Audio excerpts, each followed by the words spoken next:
یہ ہاتھ جب اٹھتے ہیں اس بارگاہ میں اور واقعی اپنے آپ کو منگتا بنا کر، سائل بنا کر بندہ دل سے جب اللہ تعالیٰ سے مانگتا ہے تو اس سے بڑا وظیفہ کوئی اور نہیں، اس سے بڑا وظیفہ کوئی اور نہیں۔ تو اس کی قدر پہچانو جو اللہ تبارک و تعالیٰ نے دی ہے۔ الدعاء مخ العبادہ، اور بعد میں الدعاء هو العبادہ، دعا خود عبادت ہے۔ تو عبادت بھی ہے اور ہمارے مشکلات کو دور کرنے کا سب سے مؤثر ذریعہ بھی ہے، سارے وظیفوں سے زیادہ، ساری عملیات سے زیادہ یہ ہے، بشرطے کہ مانگنے والا ہو۔ ایسے ہی الفاظ نہیں رٹ لیے اور بے دھیانی میں کہہ گئے، بلکہ دل سے مانگو، یہ یقین کر کے مانگو کہ دینے والا وہ ہے، یہ یقین کر کے مانگو کہ وہ ضرور دے گا، اس یقین کے ساتھ مانگو، توجہ کے ساتھ مانگو، خشوع اور خضوع کے ساتھ مانگو، تو اس سے بڑا وظیفہ کوئی اور نہیں۔ اور جیسا میں عرض کیا کرتا ہوں کہ باقاعدہ بیٹھ کے جو دعا مانگتے ہیں نماز کے بعد یا کسی، وہ تو اپنی جگہ ہے، چلتے پھرتے مانگتے رہو، رٹ لگا لو مانگنے، دل دل میں مانگو، یا اللہ یہ کام ہو جائے، یا اللہ یہ کام ہو جائے، یا اللہ یہ کام ہو جائے، رٹ لگا، تو اس سے بڑا وظیفہ کوئی اور نہیں۔ ہمارے سارے رسول کریم صلی اللہ علیہ وسلم کے عہد میں مجھے یاد نہیں پڑتا، ہو سکتا ہے کہیں ہو کہ صحابہ کرام آ کے رسول کریم صلی اللہ علیہ وسلم سے سبھی کچھ معلوم کرتے تھے، کبھی یہ مجھے یاد نہیں کہ حضور یا رسول اللہ صلی اللہ علیہ وسلم آپ میرے باغ میں پوری فصل اچھی طرح پک نہیں رہی ہے، اندیشہ ہے کہ بابا لوٹ جائے گی، تو کوئی وظیفہ بتا دیجیے اس کا کرنے کا،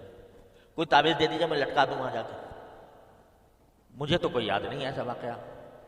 پوری سیرت میں، یا فلاں چیز ہو گئی، فلاں مجھے فلاں مقصد میں چاہتا ہوں کہ میری کامیابی ہو جائے، کوئی تعویذ لکھ کے دے دیجیے، کوئی مجھے وظیفہ بتا دیجیے، کوئی ایسا عمل بتا دیجیے جس کے ذریعے میرا یہ مقصد حاصل ہے۔ مجھے یاد نہیں کہ پورے ذخیر حدیث میں کہیں اس قسم کا سوال کیا ہو صحابہ کرام نے۔ ہاں یہ ضرور پوچھتے تھے کہ جو ہے یہ کام جو کر رہا ہوں یہ حلال ہے یا حرام ہے، یہ جائز ہے ناجائز ہے، یہ ضرور پوچھتے تھے، جو اپنی عملی زندگی سے متعلق ہیں ان کے بارے میں سوالات پوچھتے تھے۔ لیکن مجھے یاد نہیں کہ کوئی وظیفہ پوچھا ہو کہ آپ بتا دیجئے کون سی آیتیں پڑھا کروں فلاں مقصد کے لیے۔ ہاں رسول کریم صلی اللہ علیہ وسلم نے خود بتا دیا کہ بھئی جب تمہیں کوئی حاجت پیش آئے تو 2 رکعتیں پڑھ کے اللہ تبارک و تعالیٰ سے مانگ لیا کرو اور دعا کیا کرو، لا الہ الا اللہ الحلیم الکریم، لا الہ الا اللہ رب العرش العظیم، انی اللہم انی اسألک موجبات رحمتک وعزائم مغفرتک ومنجیات امرک والسلامۃ من کل اثم والغنیمۃ من کل بر والفوز بالجنہ والنجاۃ من النار۔ یہ تو مانگی لو اور اس کے بعد اپنی حاجت مانگو۔ اور تو اور روایات میں یہ بھی آتا ہے کہ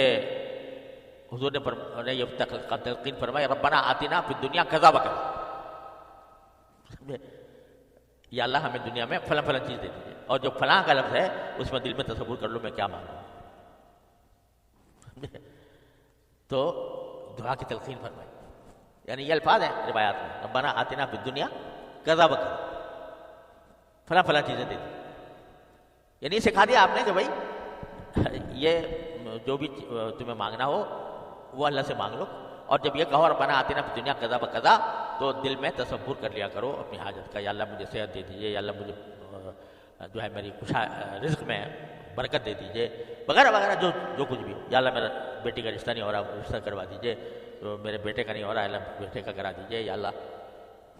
تو یہ تک سکھا دیا کہ دل میں مانگو۔ تو اصل جو کام ہے انسان کا کسی حاجت کے سلسلے میں دعا سے بڑھ کر کوئی وظیفہ نہیں، اور اس کے لیے دعا کے لیے سب سے اچھا نماز حاجت 2 رکعت پڑھ کے مانگو، مانگو، مانگتے رہو۔ کوئی جو ناشنا سے ادا ہو تو کیا علاج، کوئی جو ناشنا سے ادا ہو تو کیا علاج، ان کی نوازشوں میں تو کوئی کمی نہیں، مانگنے والا چاہیے۔ حضرت حکیم الامت صلی اللہ تعالیٰ عنہ ایک مرتبہ مجلس میں یہ مضمون بیان فرما رہے تھے کہ بھئی مانگنے والا چاہیے، جھولی پھیلانے والا چاہیے اللہ تعالیٰ کے سامنے، تو اس کے ہاں دینے میں کمی نہیں ہے۔ تو حضرت مجذوب صاحب بیٹھے ہوئے تھے، جو حضرت کے خاص جو بڑے منہ چڑھے قسم کے مرید بھی تھے، خلیفہ بھی تھے،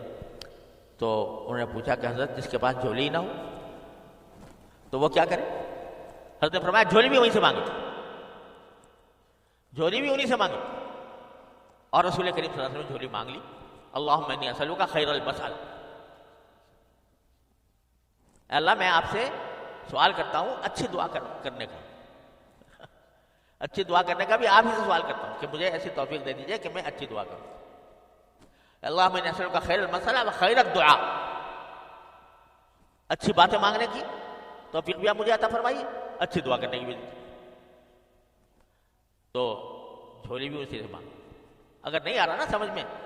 کہ بھئی کس طرح مانگوں، تو یہ کہہ دو یا اللہ مجھ سے مانگا نہیں جا رہا، مانگنا نہیں آ رہا، حاجت آپ کو پتہ ہے کس حاجت کے لیے میں آپ سے رجوع کروں، آپ کو پتہ ہے، ہاتھ میں نے پھیلا دیا، زبان پہ میرے کلمات نہیں آ رہے، الفاظ میری سمجھ میں نہیں آ رہے،